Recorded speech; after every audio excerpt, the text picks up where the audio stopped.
This second study is from this year, and it's looking at physical activity patterns and body fat distribution via DEXA. Okay. So we're still talking about the relationship of physical activity to your health, but we're talking about how does this change maybe how somebody's accumulating or not body fat. Okay. So similar to the first study, they also pulled from a very large data set that they already have for a huge population, except in the NHANES, it's individuals in the United States. Okay. They use that data to assess the effects of physical activity distribution on measures of body fat.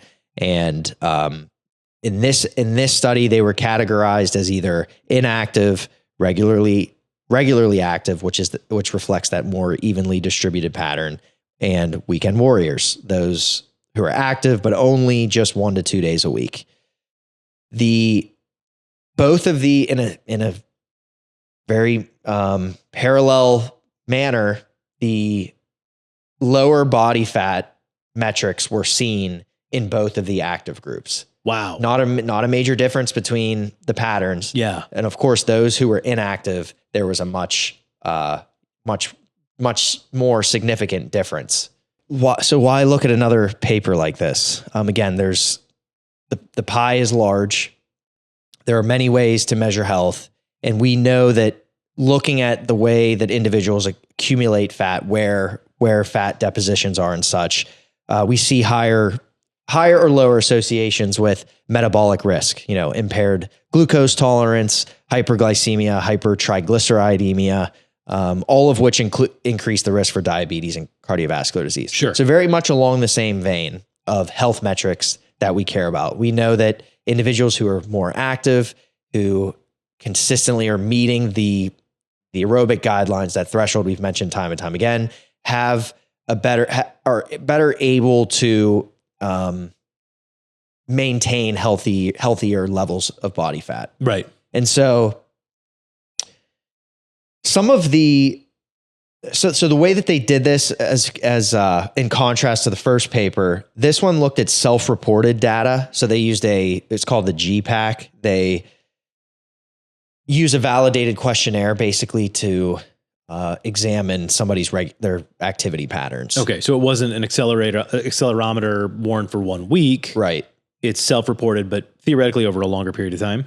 Exactly. Okay. And interestingly, they only looked at leisure time activity, and they did not incorporate work-related physical activity. Okay. So leisure time as in any time that is dedicated to an specific activity, walking, running, jogging, climbing, gardening, not moving cinder blocks at work. Right. So even though that's certainly physical activity, absolutely. Yes. And so they distinguished that, and they only counted physical activity in bouts that were 10 minutes or greater. Okay. But in general, they also saw that the weekend warrior types had higher work-related physical activity as well. So although they weren't including that in what they counted towards the 150 minutes, right, they still they looked at it for many different reasons. This was a very thorough, rigorous, as far as trying to make sure that this data actually is still pointing in the direction that they thought. But again, weekend warrior types, higher work-related physical activity. So in general, they were still active during the week because of the demands of their career. Plus, they had more intense sessions when the weekend came around. And so it does speak to kind of the avatar that we're talking about here. You know what I mean? Yep. So there's something to be said about having an active job. Sure.